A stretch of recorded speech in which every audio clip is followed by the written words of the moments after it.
Yoya nagaaf ayyaana isiniif yaa baay'atu jechuun hawwii keenya yeroo hundumaa maarri sagalee waaqayyo gooftaa gaafa dubbatu akkas jedhee dubbata. Macaafa Efesiyoon boqonnaa 5 lakkoofsa 20 yeroo hundumaa waan hundumaaf maqaa gooftaa keenya Yesuus Kiristoosiin waaqayyo abbaadhaaf galata galchaa jedha. Oduu gammachiisa hordoftoota miidiyaa Hafuuraa fi online churchii hundumaaf waldaan eegamsa dhugaa baatota wangeelaa addunyaa gaafa guyyaa 23 amma 25 bara 2017 ji'a sadaffaa akka lakkoofsa Itoophiyaatti yookaan guyyaa 2 amma 4 bara 2024 ji'a 12ffaa akka lakkoofsa Awuroopaatti guyyaa 3 kan turu sagantaa galataa guddaa obboloota keenya nama waaqayyoo qananii gonfaa fi nama waaqayyoo taarikee caalaa sababeeffachuun waldattiin konfiraansii Hafuuraa guddaa qopheessitee jirti.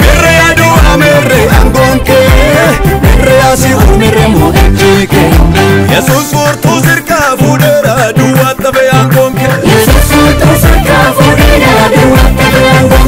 Guyyaa kana namoonni waaqayyo bira kana saba isaa biyyaaf dibee kaase tajaajiltoonni waldichaa nama waaqayyo soortuu bayyanaa raajii faan ta'e jataa wangeelaa wandimuu Dr. Obsaa soortuu taarikuu faarfataa jiraataa faadha. Kana malees gaggeessitoonni waldichaa nama waaqayyo eftuu nama waaqayyo biraanee nama waaqayyo raajii faan ta'e nama waaqayyo kaasech nama waaqayyo daammanuu nama waaqayyo gannat nama waaqayyo kumee nama waaqayyo ayyalu nama waaqayyo bakkashee nama waaqayyo taaddaleefaa saganticha irratti ni argamu. Akkasumas tajaajiltoonni guyyaa kana sagantaa bareedaa miidhagaa kana irratti argamanii nu tajaajilan nama waaqayyo soortuu Siidaa Raajii Abdii soortuu Abarraa nama waaqayyo Maartaa nama waaqayyo Jiituu nama waaqayyo Caaltuu nama waaqayyo Burtukaa nama waaqayyo Dirribeeffaa saganticha irratti argamu guyyaa kana nu tajaajilu. Waatiyaana keessa ani moosi keessa ansitte damba'u simaleen danda'uka jiraanna waliini kana malees waldoonni guyyaa kana sagantaa bareedaa miidhagaa kana irratti argamanii eebba waaqayyoo qoddatan waldaa guutuu addunyaa araara waaqayyoo kadhatu waldaa Yesuus jiraataa waldaa warra wangeela Ebenezer waldaa yeroo hundumaa waaqayyootti gammaddu waldaa kiristaana Tsiyoon addunyaa saganticha irratti argamu guyyaa kana eebba waaqayyoo ni qoddatu.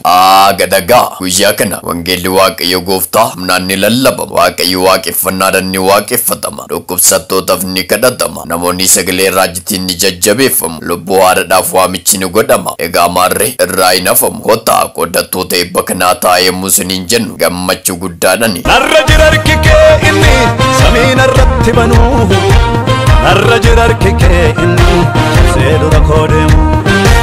Narra jira harki kee narra jira harki kee narra jira harki kee narra jira harki kee. Iddoon argama keenya karaa online WhatsApp irratti waldaa eegamsa dhugaa baatota wangeelaa addunyaa keessatti nu argattu. Odeeffannoo dabalataaf bilbilli keenya duwwaa 9-26-11-39 yoo jettan argachuu dandeessu. Yesuus Kiristoos har'as borus mabara baraati sanuma waldaa eegamsa dhugaa baatota wangeelaa addunyaa wangeel na jijjiira.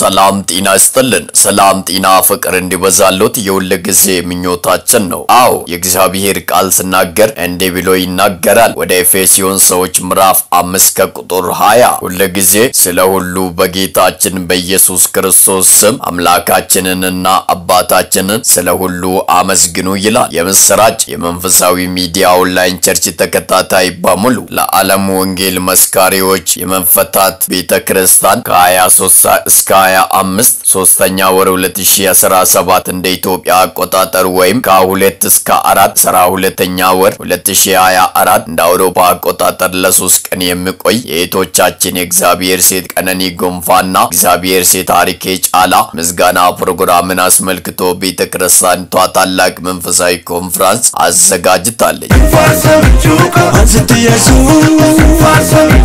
Kangena mzu, manke danu nuda Sina barsada በዚህ ቀን እግዚአብሔር ለምድርቱና ለሕዝቡ ቀብቶ ያስነሳ የቤተ ክርስቲያኒቱ አገልጋዮች የእግዚአብሔር ሰው ፓስተር በየና፣ ነብይት ፋንታዬ፣ ወንጌላዊ ወንድሙ ዶክተር ኦብሳ፣ ፓስተር ታሪኩ፣ ዘማሪ ጅራታ እንዲሁም የቤተ ክርስቲያኒቱ መሪዎች የእግዚአብሔር ሴት ኤፍቱ፣ የእግዚአብሔር ሴት ብራኔ፣ የእግዚአብሔር ሴት ነብይት ፋንታዬ፣ የእግዚአብሔር ሴት ካሰይ፣ የእግዚአብሔር ሴት ዳመኑ፣ የእግዚአብሔር ሴት ገነት፣ የእግዚአብሔር ሴት ኩሜ፣ የእግዚአብሔር ሴት አየዱ፣ የእግዚአብሔር ሴት በከሼ፣ የእግዚአብሔር ሴት አደለች እነሆ በእለቱ ይገኙበታል። ምን ብቻ ይህን የመሰለ ፕሮግራም ላይ ተገኝቶ የሚያገለግሉን አገልጋዮች የእግዚአብሔር ሰው ፓስተር ሲዳ፣ ነብይ አብዲ፣ ፓስተር አበራ፣ እግዚአብሔር ሴት ማርታ፣ እግዚአብሔር ሴት ጂቱ፣ እግዚአብሔር ሴት ጫልቱ፣ እግዚአብሔር ሴት ብርቱካን፣ እግዚአብሔር ሴት ድርቤ እነሆ በእለቱ ይገኙበታል። የሶስቱ ኑፋና በባታችያና ኦፋሜቲኑቲ